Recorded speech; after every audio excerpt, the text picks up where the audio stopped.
बेहतरीन drama serial बेबाजी की बहुओं की नेक्स्ट आने वाली एपिसोड में आप देखेंगे कि बिल्लाल जिस मकसद के लिए इन लोगों के इतने काम कर रहा था, आखिरकार वो बात उसकी ज़ुबान पर आ ही जाएगी और वो साफ साफ कह देगा कि आप लोगों को तो सब कुछ मिल गया है लेकिन मेरे हाथ कुछ नहीं आया, जिसकी खातिर मैं ये सब कुछ कर रहा था। जिस पर फूफो कहेंगी क्या मतलब है तेरा, तुझे भी कुछ चाहिए तो ठीक है, थोड़ी बहुत रकम ले और जा यहाँ से। जिस पर कहेगा बिल्लाल थोड़ी बहुत ही रकम की मुझे बिल्कुल भी ज़रूरत नहीं है, मेरे पास बहुत पैसा है, मुझे सिर्फ और सिर्फ आशी का रिश्ता चाहिए। जिस पर सायरा एकदम से उछल पड़ेगी और कहेगी तुम इस आशी के रिश्ते के लिए ये सब कुछ कर रहे थे। जिस पर कहेगा बिल्लाल तो हाँ और किस लिए सायरा बाजी, आपको क्या लगता है कि मैं इतने दिन से अपने शहर से दूर यहाँ पर धक्के खाने के लिए आया हूँ या आप लोगों की मदद करने के लिए। जिस पर फूफो कहेगी सायरा एक मिनट हौसले से काम ले और मुझे इससे बात करने दे। वो कहेगी कि तूने अगर हमारा काम किया है तो तेरे पास इसकी उजरत भी तो मिली है तुझे। जिस पर कहेगा बिल्लाल मुझे मालूम था कि आप इस तरह की बात ज़रूर करेंगी, इसीलिए आपको क्या लगता है कि ये घर किसी बैंक को मैंने लोन देकर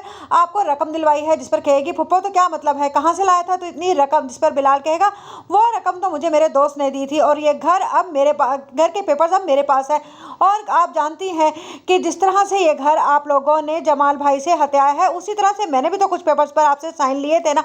जिस पर फूफो कहेंगे यानी कि तू हमें चूना लगा गया। जिस पर बिल्लाल कहेगा ये करना ज़रूरी था क्योंकि मैं जानता था कि आप इतनी आसानी से मुझे आशी का रिश्ता हरगिज़ नहीं देंगी। उस पर सायरा कहेगी अम्मा तू तो बहुत चालाक बनती थी और इस दो चटाक के लड़के से तू बेवकूफ़ बन गई। जिस पर फूफो कहेगी कि सायरा मैंने तुझसे कहा ना, ठीक है बिल्लाल मुझे तुम्हारी ये शर्त मंजूर है और मैं आशी से तुम्हारा रिश्ता करने के लिए भी कबूल करती हूँ। जिस पर कहेगा बिल्लाल अब आया ना उस पहाड़ के नीचे।